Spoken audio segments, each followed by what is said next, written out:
We have quite a bit of material we're going to be looking to get through today, so we're going to go ahead and get started. Um, First and foremost, good morning, good afternoon to everyone attending this morning's webinar. Morning for some of us at least. First and foremost, we want to thank all of you for attending the Cireson System Center 2016 webinar. Many of you know me from past conversations. My name is Joel Doss. I'm with Cireson's Territory Management Team. I'm based here outside of San Francisco. Also today we're going to have Mike Adenovich with our Solutions Architecture Group and Katie Dyer with our Customer Success Team. I'm going to spend a relatively short amount of time here kind of covering Cireson's background a little bit, just for some context in case any of you aren't completely familiar with who we are as an organization.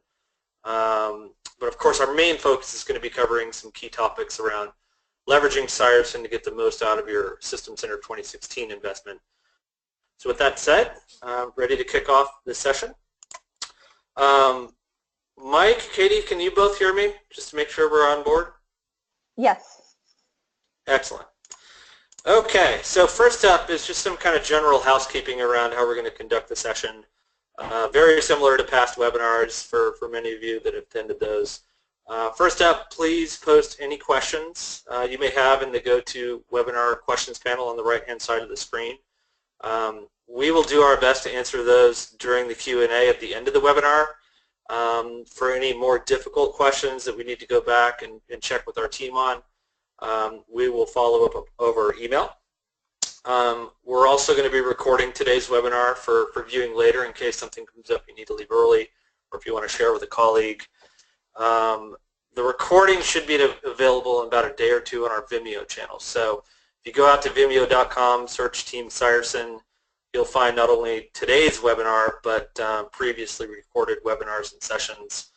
And at this point, there's, I think, about 150 some odd videos posted on there covering, past technical tutorials, best practices, configuration videos by various subject matter experts from our side.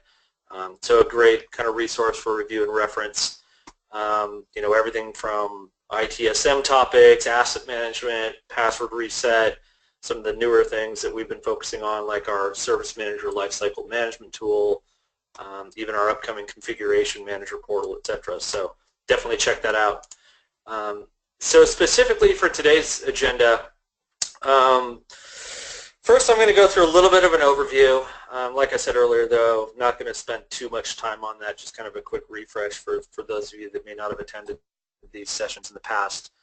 We're going to get into some strategies for automating Service Manager in terms of the 2016 environment, the migration topic. We're going to get into the asset management side of the house and cover some information around gaining control and compliance of your hardware and software assets. We're going to cover some information around reducing password reset requests and also provide a sneak peek at some upcoming products that are going to be released shortly, such as Cybersyn Analytics and our Configuration Manager portal. And then, of course, the Q&A session that I referenced at the top, where we will certainly do our best to cover any questions that get posted throughout the session. So let's see here. Thanks, Katie. You're on the right slide. So our tagline has always been, a focus around, leveraging System Center for both service management and asset management. Because we've always believed that those two topics definitely work better together.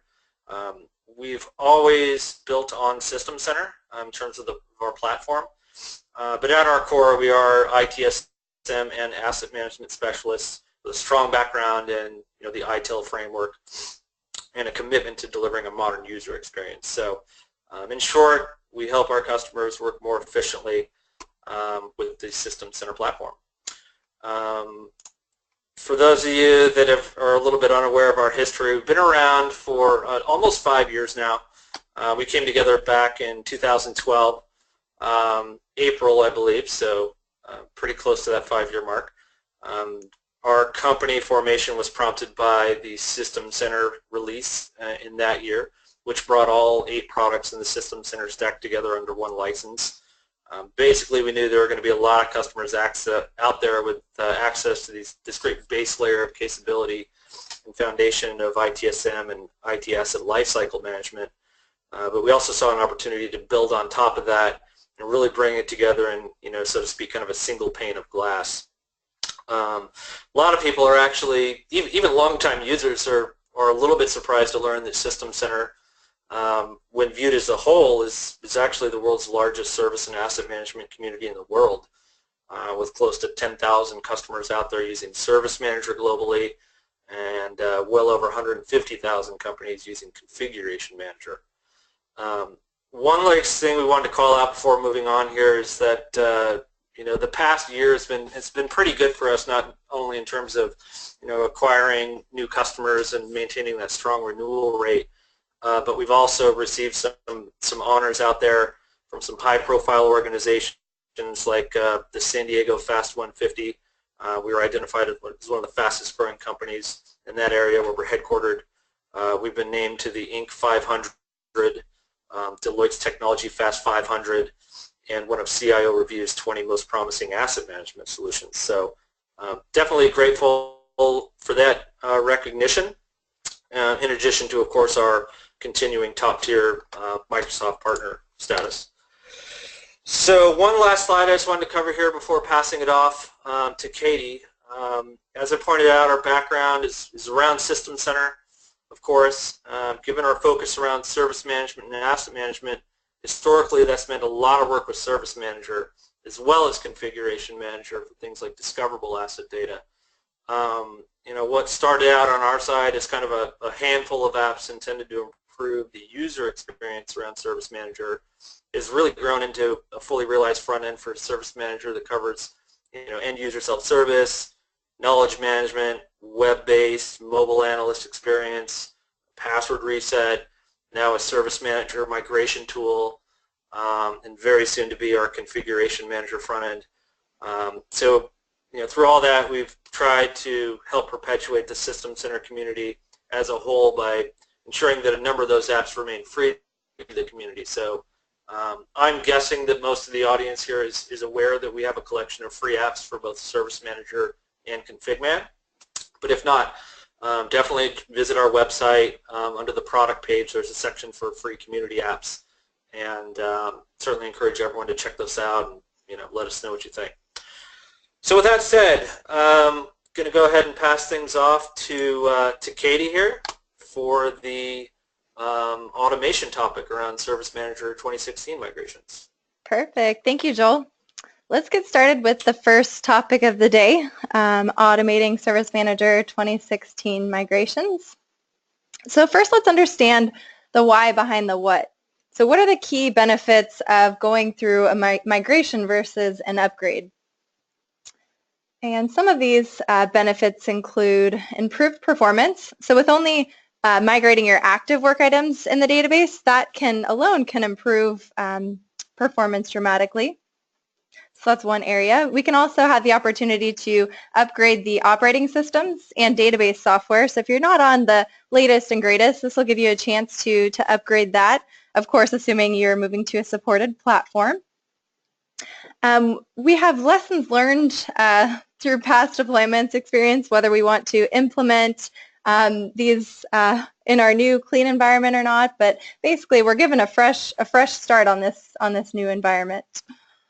There, our legacy processes can be streamlined or even dropped more easily through this redesign and new implementation phase. So we can assess and adjust processes throughout this migration. If you are several versions behind, as opposed to following the supported upgrade path, you could just go through a one-time installation and stand up a new Service Manager 2016 environment, as opposed to going through those multiple upgrades. You can also reclaim lost storage if you are in a virtualized environment. And last but not least, you can clean up the knowledge base articles and work items and only bring over stuff that is actually still relevant to your organization. So these are some of the reasons as to why you could benefit from this migration. Now let's take a look at the actual steps and the how to go through this migration. So the first thing that we'll do is we'll set up a fresh Service Manager 2016 environment. And of course, we've also added the estimated effort that it might take for each of these steps as well.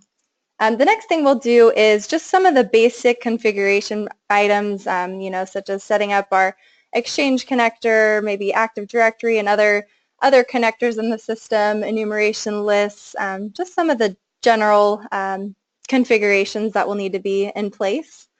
Next, we'll go ahead and just back up our current environment. And here's the fun part. We'll have to migrate all the active work items, customizations, management packs, DLLs, all of this stuff to the new environments. And what we have estimated this to be is about 40 to 80 hours if you were to do this manually. Of course, that depends on the size of your environment. Alternatively, you can automate this process. And with that, you'll actually leverage the Cireson Lifecycle Management app. So I'll go into more details in the next coming slides for how that piece works as well. And after that, we'll go ahead and test the new environment, make sure everything's there and working properly as desired. And finally, when we're completed with the testing, then we'll go back and migrate any additional work items that have come into the system since we began our testing. So these are the 6 steps that we've identified that you'll need to complete throughout this process. So now that we have our new Service Manager 2016 environment set up, let's talk a little bit about its life cycle. Well, first let's define life cycle. So a life cycle is an application's transition from dev to test to production and management. And for Service Manager's life cycle, this would refer to transitioning work items, settings, management packs, customizations, etc. Between these different environments. So the solution for making this a smooth transition would also be the Cybersyn Lifecycle Management app. So not only could you leverage this tool for your migrations, but also for the transition of these items between environments, which is going to support your change management process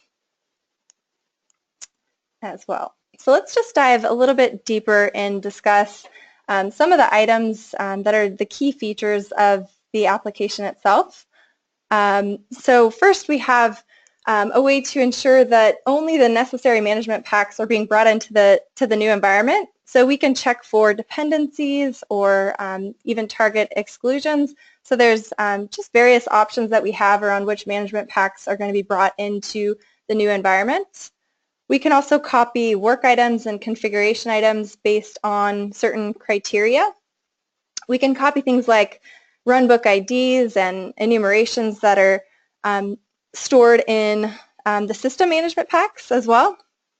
And not only can we copy, but also automatically relate service offerings and request offerings in the new environment. So you may have experienced this in the past where you build out your service catalog and import the new service offerings and request offerings into your production environment and are wondering why they're not published, and then later needing to go back and relate those items. So this will actually automatically do that for you, so you won't need to worry about that.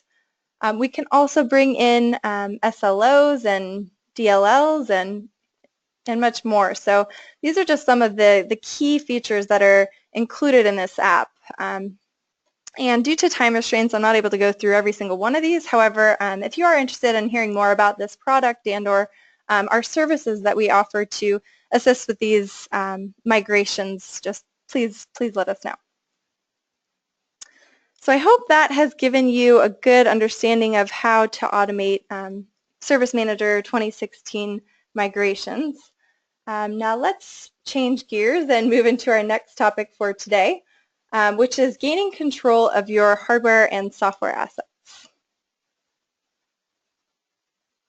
So with our asset management solution, we are able to manage the life cycle of both hardware and software assets, as well as manage all the business and financial information that are relating to those assets. So things like vendor information, licenses, purchase orders, contracts, a lot of great stuff. So I'd actually like to just dive into a quick demo of this. And and show you some of that functionality. So let me pull up my demo environment here. So first we'll go through our asset management solution that sits right here within the Service Manager console, and then I'll show you a couple of alternative interfaces that we can access data from within the system and update it, such as our Asset Excel app and the Cireson portal. Now with Service Manager itself, one thing that's great about Service Manager is that it can automatically pull in a lot of rich data from other data sources, such as users from Active Directory and software and computers from Configuration Manager, and so we can leverage all this data that's automatically getting imported into your system already, and then take that a step further. So we can actually manage the life cycle of both your software and hardware, and normalize your software and add all that business and financial information and relate that to your assets. So just taking a look at some of these items, under administration we have all our business and financial information in here. So we can touch on a couple of these items. We have purchase orders. So a lot of customers actually have a different purchasing system, and they'd like to import all the purchasing information so they can easily relate the assets to the purchase orders and see which assets belong to which purchase orders, how much they were, and all that great stuff. So we are able to manage that within our solution, all the way down to the line item and invoicing and so on and so forth. Another great thing we can actually automatically associate to our hardware assets are the locations. And how we can do that is we can build out these locations and relate subnets to the locations. So have our IP address ranges related on these on each of these locations, and we have workflows in the background that can track which location each of your hardware devices are at, and just relate them automatically based on their IP address.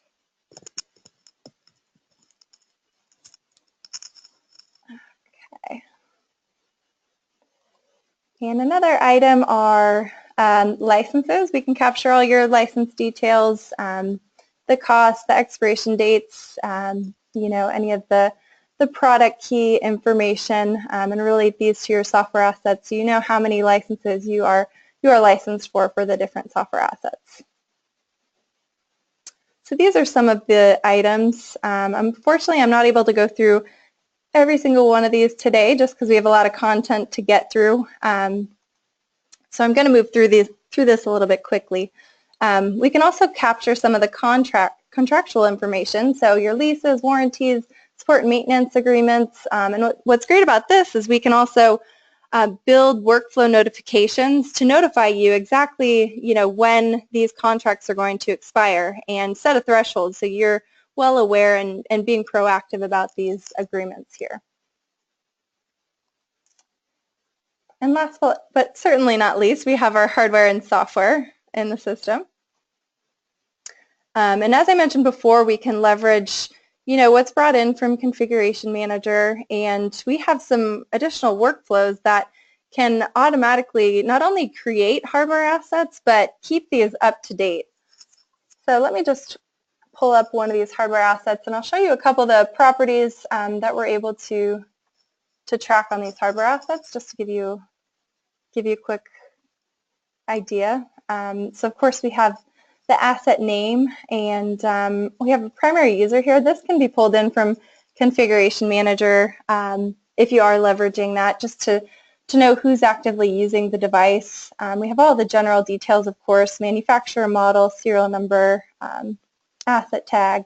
So all of this can be pulled in automatically.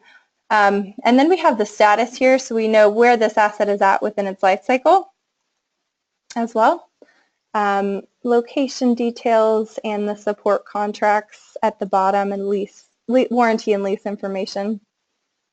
And we touched on that earlier. And then I'd just like to point out all the purchasing information. The cost is going to be on the financial tab. So we have all of this information that we can store as well.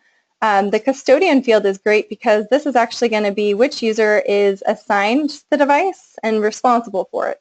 So it's a great report, especially for starters and leavers. You can identify who is responsible for these devices and know when they're coming on board and when they're leaving, if you have all of those assets back in your hands.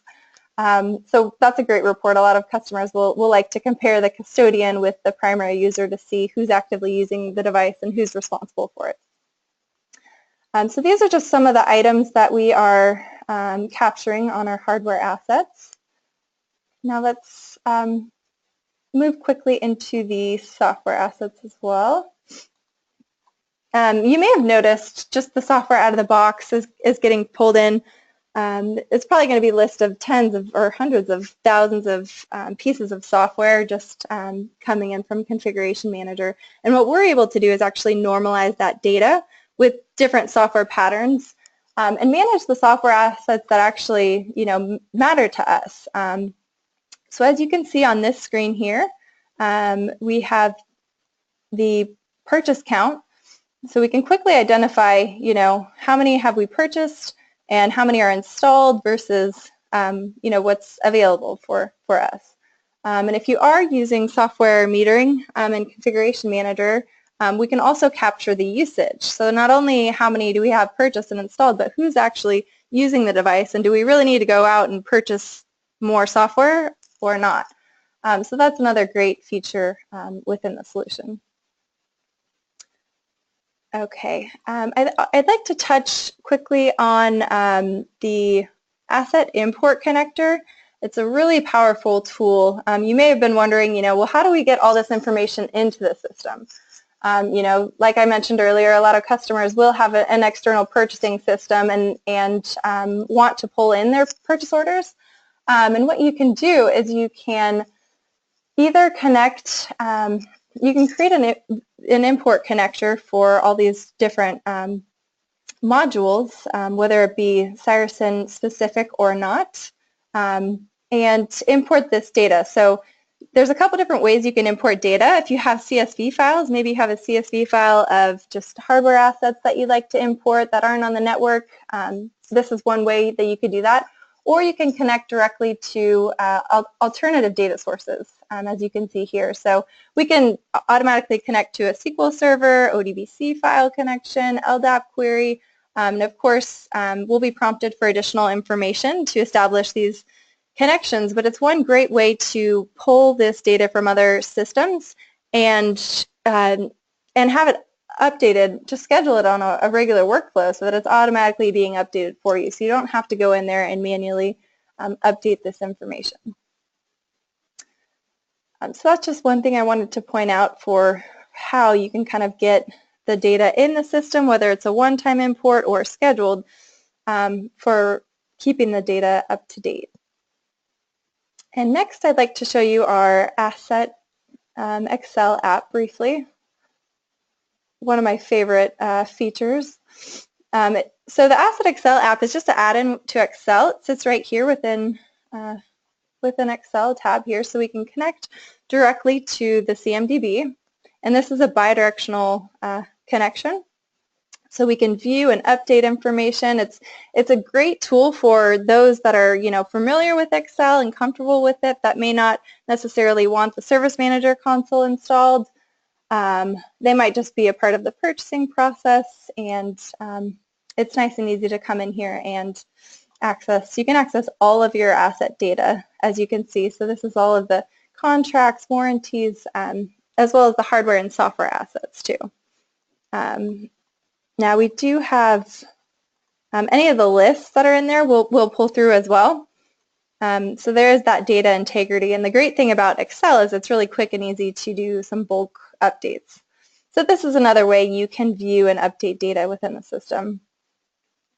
And lastly, I wanted to show you the Cireson portal and how you can also access your asset data from within the portal. Of course, you'll need the correct permissions, but there's just a couple of additional modules that you'll have access to from the portal. You can access all of your asset data. So here's the admin admin tab here. All the same details, the contracts, as well as the hardware and software assets. So all of this will be available for you within the portal as well if you need to come in here and update any information or view information. And on the new drawer down below, again, as long as you have the appropriate permission, you can also create new items as well. So it's just an alternative interface, very user-friendly. And one last thing I did want to point out is that since our asset management is integrated with this service manager, you can leverage the asset data through the self-service portal. So for customers placing requests for hardware assets, for example, you can leverage our asset management modules for this.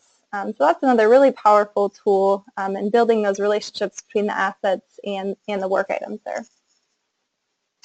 So with that said, this is a very, very high level of the asset management and some of our core features that we offer. I'd just like to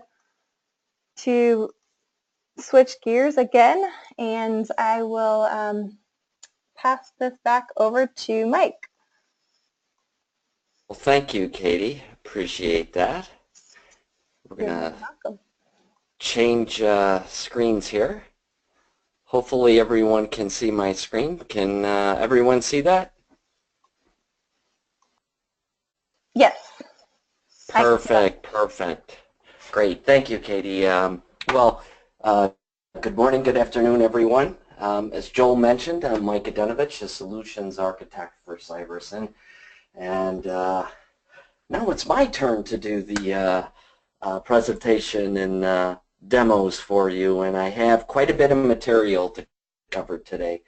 So I'm going to kind of breeze through the PowerPoints as quickly as possible and demonstrate some really fun technologies. Some technologies you may be aware of already, others you may not. So I'd like to, again, kind of speed through the slides in the, to give more time for the demonstrations. There's 3 products that I want to go over. So with that said, let's go ahead and begin. And the first is password reset and the blues associated with it.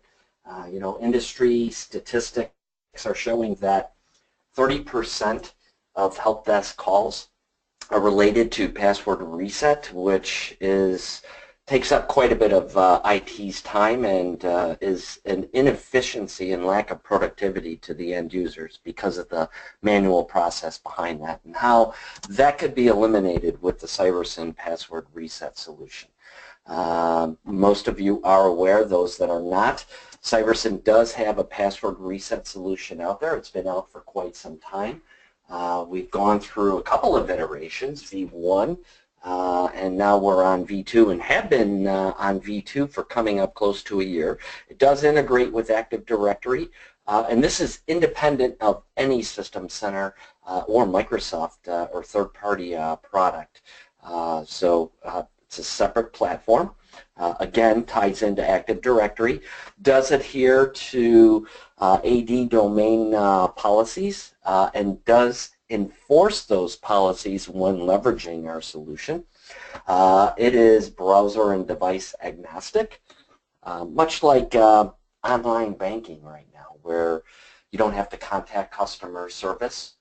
You just right through your browser or your mobile phone need to reset your password. Does a multi-authentication factor process to validate who you are, and your password is reset. Same thing here. That's where we can eliminate, in other words, the password blues.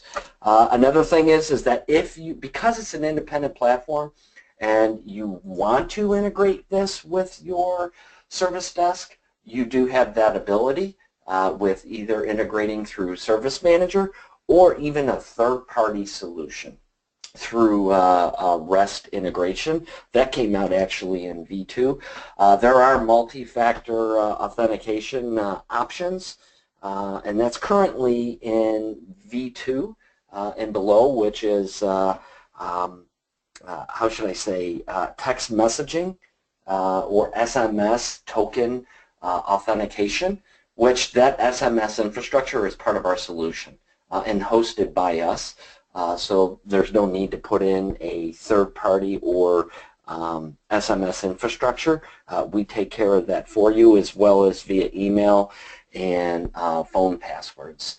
But I have more to talk about that in the demo here. So return on investment, if we look at what the return on investments stat numbers are, 140K over 3 years, based on Gartner reports for a 1,000 user company. Your environment may be different. It may be smaller, may be larger. If you're curious to know what your return on investment would be in leveraging a password reset solution, go out to Cireson.com, apps password -reset. There is a little calculator out there. You just plug in some numbers, you know, size of your firm and so forth and so on, and it'll automatically calculate the cost for you, just so that you have an idea. Mike, sorry to interrupt. Do you mind minimizing your GoToMeeting, or sorry, yeah, GoToWebinar? Oh. Yeah, we can see that. Seriously? Yeah, it's just taking up a little bit of the screen. There, that's perfect. Thanks. Interesting. Okay. No, thank you. Appreciate you pointing that out. Okay, so let's go ahead and move on here real quick.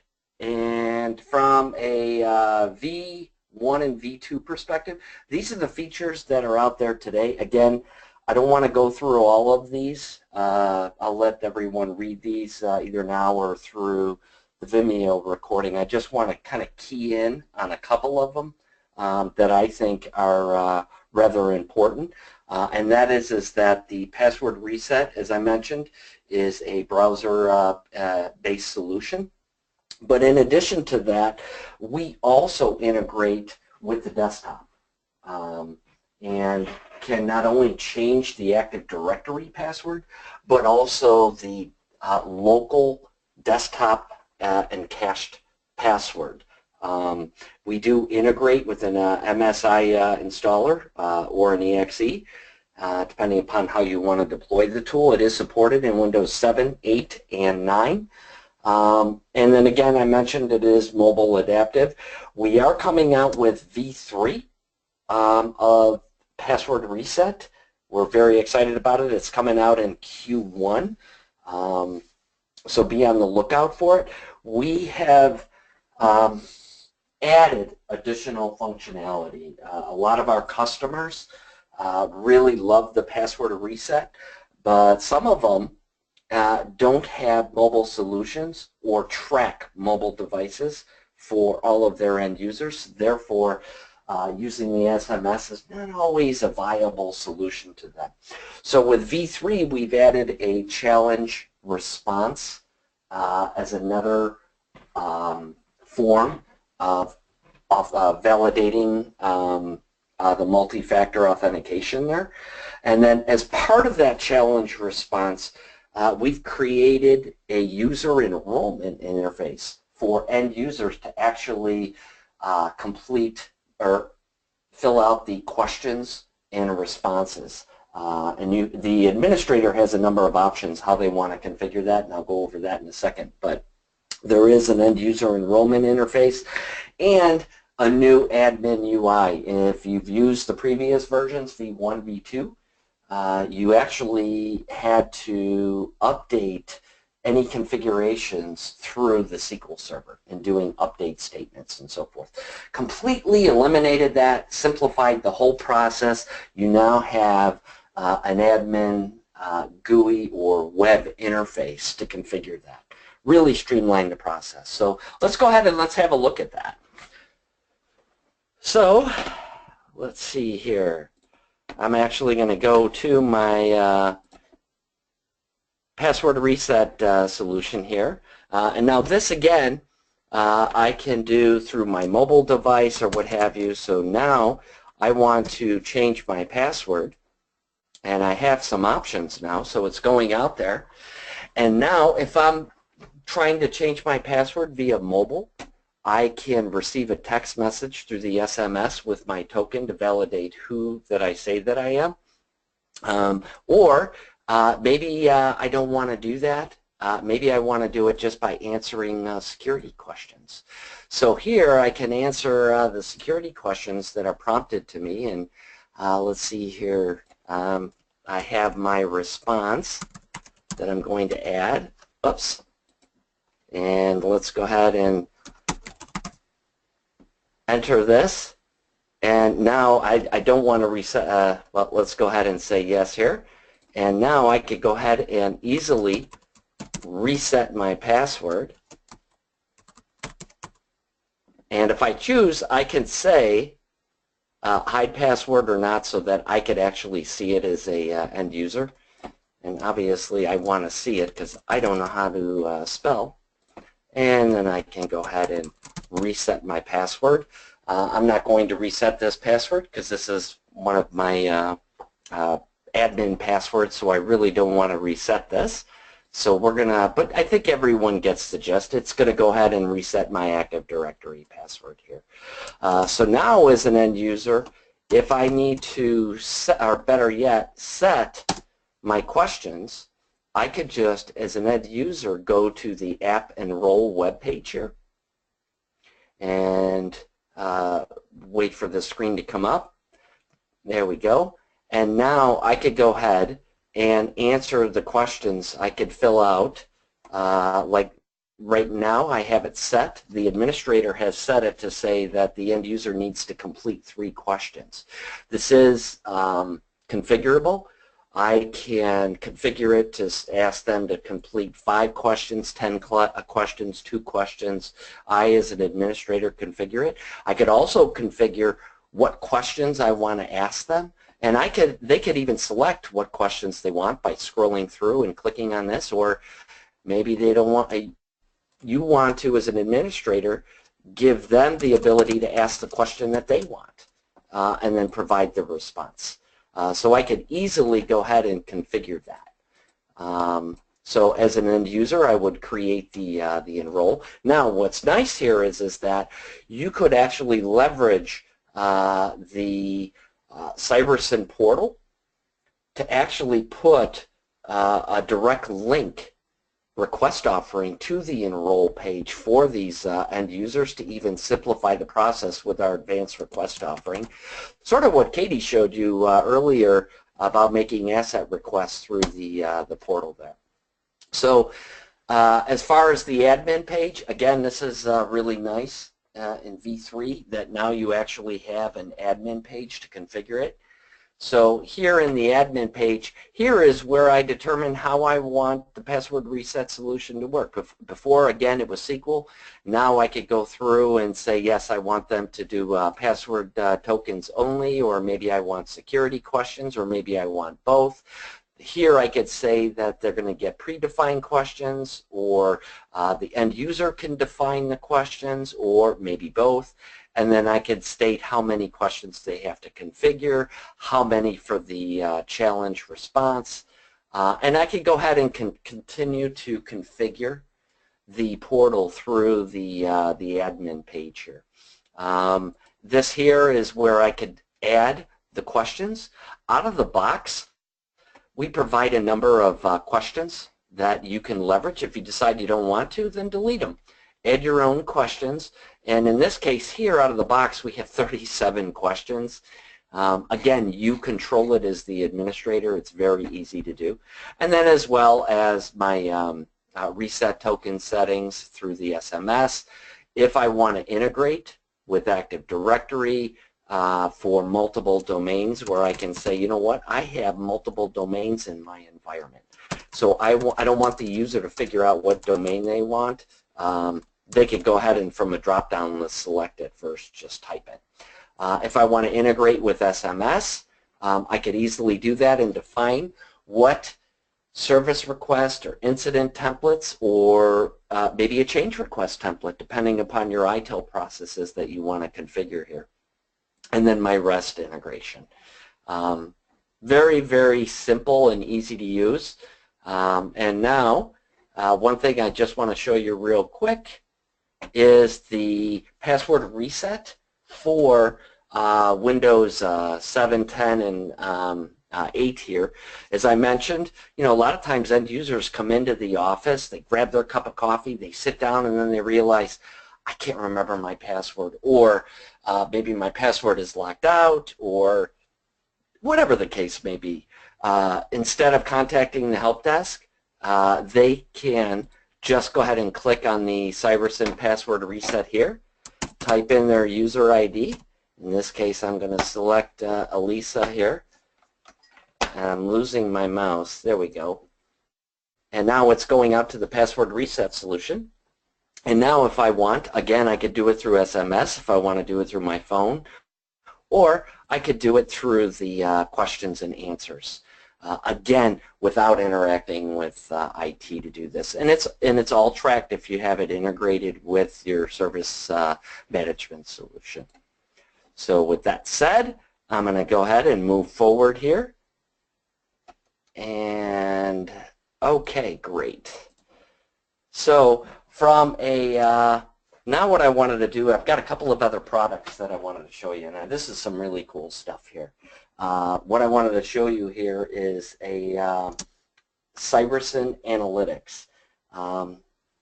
Cybersyn Analytics is a new tool that we're coming out with, or an enhancement if you would, that dramatically simplifies Service Manager reporting and dashboards so that you can easily provide reports for management, IT staff, department managers. Cybersyn Analytics, think of it as a simpler historical database for reporting versus the out-of-the-box data warehouse server that so many people struggle with. A lot of our customers have been asking for that because it's such a pain in the neck. So Cybersyn has actually created our own database called Cybersyn Analytics. As you guessed it, it is a separate database to maintain your historical data to easily report on. The wonderful thing about this is that the database structure and tables are very simple and easy to use and look at. They're not as complicated as the existing data warehouse server. Very easy to use. Now, on a scheduled basis, which you can configure, it's pulling data from the Cybersyn Service Management database as well as the Service Manager database to populate the analytics database for the reporting and so forth. Now, when you create your reports, those reports you're still using and leveraging the Cybersyn dashboard solution. Now, some of the features in here, again, because I'm running low on time and I really want to demo this for you, you're obviously going to get real-time and historical dashboards. You could create your own dashboards. The out-of-the-box dashboards aren't to your liking. There's additional detail with the dashboards, such as status, date info, so forth. You could add custom data sources. I'll show you that during the demo.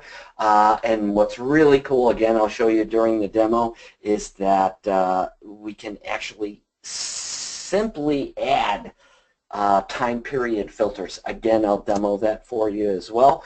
And goes without saying, from a speed and a performance perspective, you're going to see tremendous improvements. Obviously, because we're now leveraging a separate database. So with that said, let's go ahead and let's jump into the Cybersyn Analytics webinar demo here. So my session timed out. So if you give me a second here, I'll log in.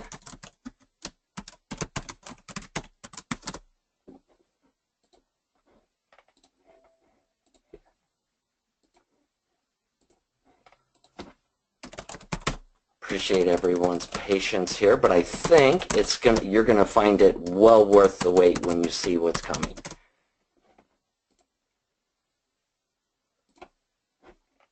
Oh, I guess I don't know how to spell. There we go. So let's just start with the basics. As you know, it is a separate database, so obviously you're going to want to set your data retention settings. How long do you want to retain data for? You can store up to about 10 years of data if you like. Depends on you know, how many work items you need or your reporting requirements. You could do it obviously for each of the different process modules as well as the relationships. So you go ahead and set your data retention policies. This is really cool. Dashboard data source settings here. Now what this is that not only can you report off of the data analytics database with our dashboard designer, but obviously, of course, you're going to be able to pull reports or data from the Cybersyn Service Management database and the Service Manager database. But let's say that you have financial systems and other databases that you want to provide dashboards for, so that this way your end users, managers, and so forth have a single portal to go to look at dashboards that they need. So you could easily go ahead and create your own data sources to those databases. So you give it a name, the provider, and then the SQL string to go out there and create that. As you can see, I've got one out here now to my financial database here. So very, very simple to connect up to. Now, from a database perspective, one of the things here that most of you are familiar with the dashboard designer. So I want to go ahead and now add a dashboard to, or a chart to my dashboard. A couple of things.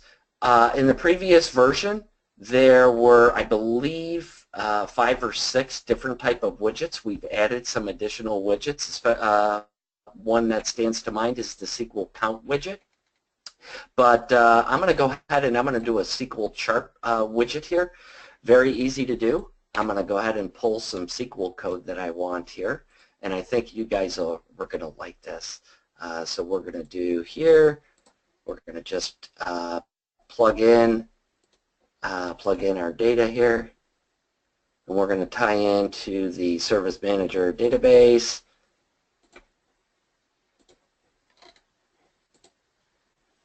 Actually, we're going to tie into the Cybersyn Analytics. Okay, here's what I was talking about earlier, where I have my data sources. So I could tie into these different databases. Actually, if I disabled this one here, if I had this enabled, that would be enabled and available here in the data source, so I could easily connect up to that. So here's my SQL code. Notice I've got a create filter order. If I just put this create filter order at the end of my SQL code, now I'm going to go ahead and do my assign to, I think it's assigned to user. Actually, it's assigned to user. So I want to group it by assigned to user. I'm going to go ahead and pick a chart or a graph. Now, down on the bottom, oops, let me kind of move back down here. I've got this enable chart filtering. So I'm going to go ahead here and click apply and click save. Here is my chart here.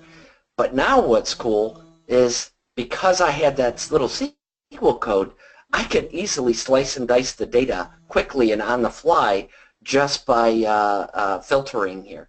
So I do have that ability within my charts to easily slice and dice the data. So previous versions, you had to write a report basically for yesterday, this week, so forth and so on. So you had charts all over the place. Now it's simplified for you. Or you had to click on legends and so forth. So really excited about this. And I know now I'm going to jump back to, we're going to jump back to one more thing here. And we're going to talk about the Cybersyn portal for Configuration Manager. Those of you that may not know about the Cybersyn Config Man portal, finally, there's a web interface for Configuration Manager. This portal is designed to give Configuration Manager admins what they've been asking for years, decades actually, a way to easily give config tasks and roles to staff through a web portal or interface without having to provide the out-of-the-box console or the keys to the house, because it's a lot of times you have to provide full rights to those staff that you really don't want to do simple tasks. So we do have a portal. It is coming out. Most of you are aware of it. If you're not, this is really some exciting stuff. This portal, available anywhere, because again, it is a web portal. I'm going to just kind of key in on a couple of things because I know I'm running low on time. Everyone, I think, can read the screen. But a couple of things that are really key here. Yes, you can deploy software and OSD deployments, but you can do it in a much more controlled fashion with standards through what we call, and it's the third bullet from the bottom there, it's the templates. These templates are actually predefined configurations for deploying software and so forth, so that this way you could have the help desk, maybe other IT groups within the organization that may not be familiar with all the options, not certain what options to use. You're taking that away from them. You don't have to give them that choice. You could predefine that for them through the templates, as well as we provide role-based administration.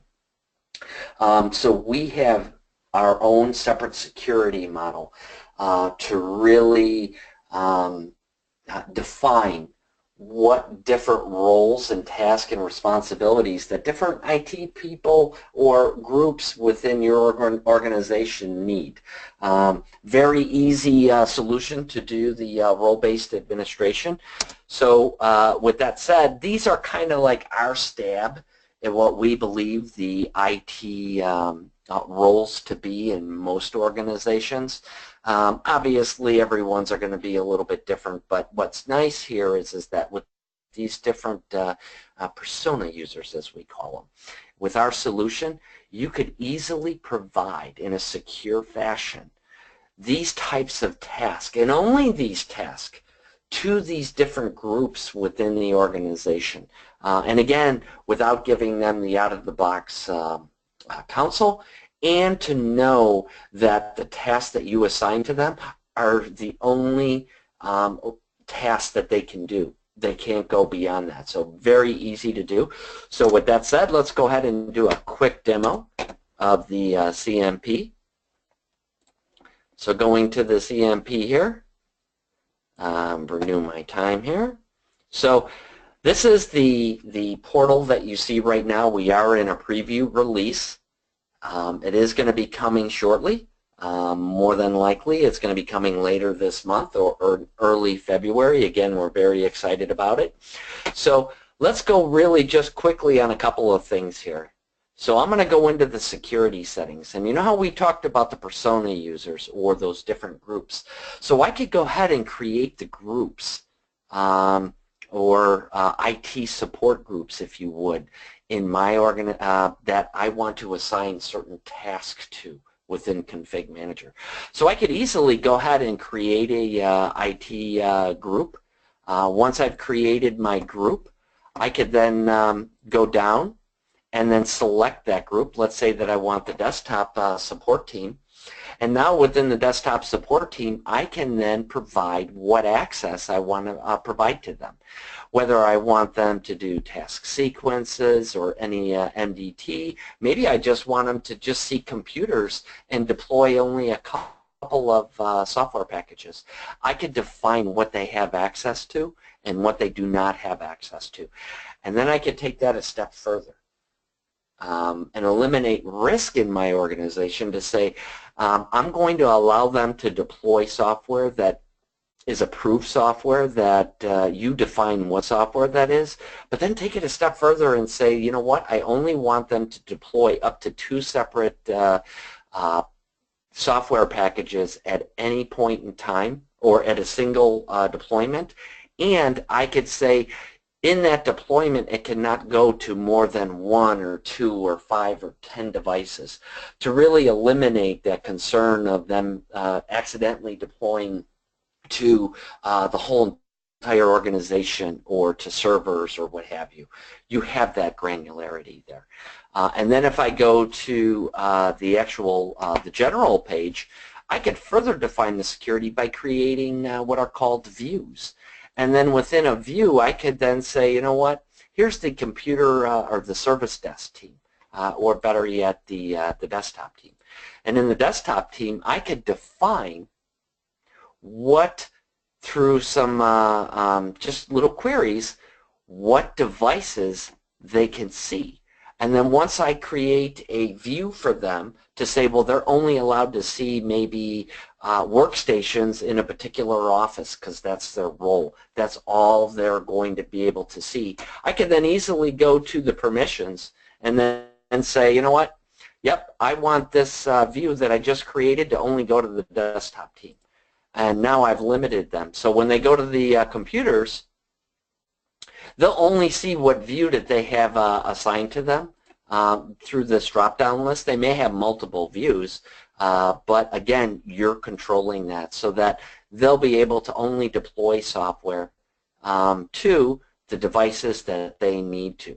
So they can deploy software, they can reinstall software, they can see the, you know, as you can see here on the tabs, primary user, what software is already installed in that device, and what have you.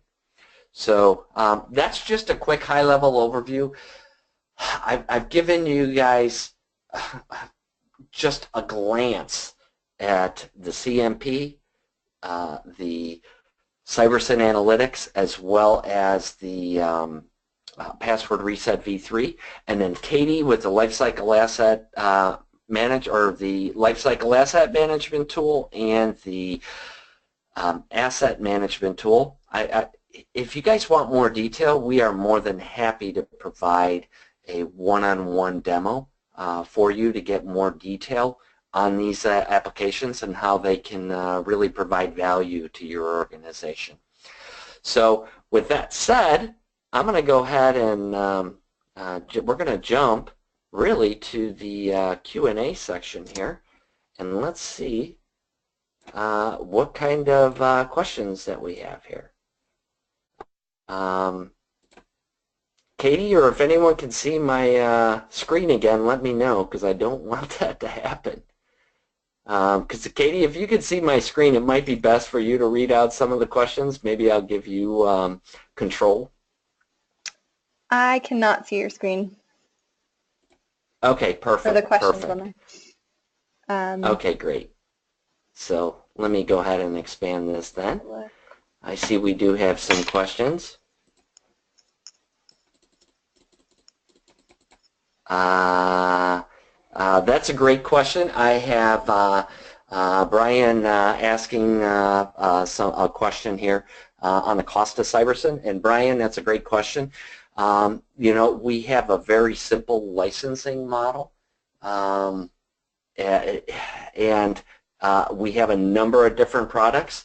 So what I would suggest is that you reach out to Team Cybersyn at cybersyn.com, or if you're an existing customer, reach out to your territory manager, and we can definitely answer those questions that you have as far as cost, because of the simple licensing model, and it's going to depend on what applications that are going to meet your needs and requirements. Okay, I've got a question from on the Cybersyn Analytics. How do you know what data and date range is displayed in the widget once selected a filter? Hopefully, when I had shown the dashboard there, if I'm understanding your question, Adrian, what data and date range is displayed in the widget once you select a filter?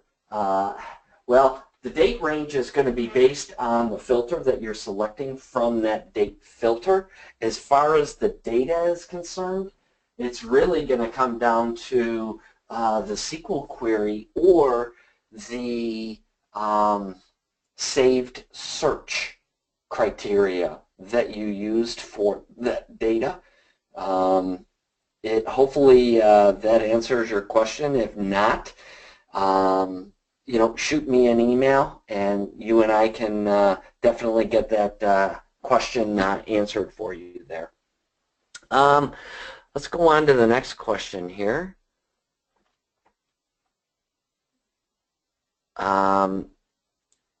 Yeah, this is a good question. This is from Greg here.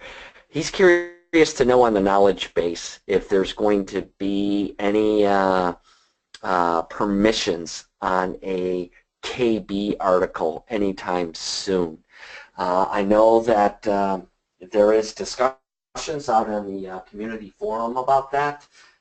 It is a common request, and as you guys know, Cybersyn, the more information that we have on the community forum as it relates to this topic, and the number of customers that want that ability added to our solution, we'll eventually do that. I don't have any information as to, you know, is that on the roadmap? How soon are we going to do that? There's not. That's not on the roadmap to my knowledge. I could be wrong. I will say this. I will check into that. If that is something on the roadmap, I will reach out to you to let you know, or there'll be a posting out on the community forum as it relates to that. Good question there. This is a good question here, Leslie. Actually, this session has been recorded. Leslie was having some problems here with the webinar. It is recorded, and this will be available out on Vimeo within the next day or two. You'll be able to definitely acquire or view the full webinar. Just go out to vimeo.com, do a search on Vimeo, or just do a search on Cybersyn or Team Cybersyn, and you'll see over 100 videos. And if you just list them by date, ours will be the first video out there. So you could definitely view this at any point in time. Next question. Cybersyn Analytics, is it currently available? It is on the horizon, Alex. That's actually going to be coming very soon. Figure probably in February sometime. And I just touched upon it as well. So there's actually a couple of things. One, if you stay up with the Cybersyn forum, as well as the Cybersyn newsletter. If you're not signed up with the Cybersyn newsletter, I suggest that you sign up for the Cybersyn newsletter, because that will make announcements as to when that is going to be available. And then also, there's going to be a webinar, a full-hour webinar solely on data analytics. It's going to be more of a deep dive of data analytics. So be on the lookout for that as well. Again, it's going to be sometime in February from what I'm told. If you really want to be notified of that, sign up, go out to cybersyn.com, sign up for our newsletter if you're not already, or the Cybersyn forum, and that'll provide a lot of great info for you. And any plans, any plan to implement an SLA solution for manual activities? Great question, Mark. I have not heard of that one. That's something that probably you may want to post to the community forum. Again, the more responses and votes that we get for a request for a feature enhancement for the Cybersyn solutions, the better chances that that's going to get into our code. So if you can make that request, that would be awesome. When the we've got a question here. Let's see. When the lifecycle management tool migrates active work items, were you able to address the IDs changing? Brett, great question. I'm glad you brought that up. We are not able to, and understandably so. One of the things that Brett's bringing up is that when we migrate active work items from one environment to another environment, in some cases, in most cases actually, it's going to change the work item ID from the old environment to the new environment that you're migrating that. And the reason that we do that is because of the way that the underlying architecture of Service Manager creates work item IDs. It's a method that if we try to keep the same work item ID, more than likely we're going against best practices and coding and would cause more of a problem. So we opted not to do that to have a better product. It is unfortunate that it doesn't carry over the same work item ID, but that again is because of the underlying architecture. What it will do is it will take them in a proper sequence though. So if you have your work item IDs, they're going to be in the same sequence as the old environment, but again, it's going to have a different work item ID. So I know it's not the answer that you probably wanted to hear, but that's unfortunately how it's working today. I don't think that's going to change, but if it does, again, I'll reach out to you. We do have your email address. And it looks like that is it. And I do apologize. I know we're about 10 minutes over and do appreciate everyone staying. Before we drop, if there's any other questions, I can give it another 30 seconds or a minute to answer anyone's questions that maybe you didn't want to ask or now you're ready to ask. I'm more than happy to answer those. Alrighty, again, thank you for your time today, and if you have further questions, you want a one-on-one on any of these products, a demo, a conversation, existing customers, do reach out to your territory manager.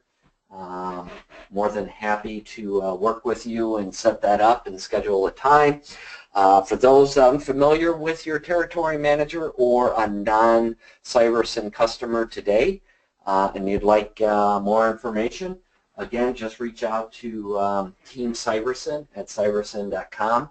More than happy to set up that one-on-one time with you.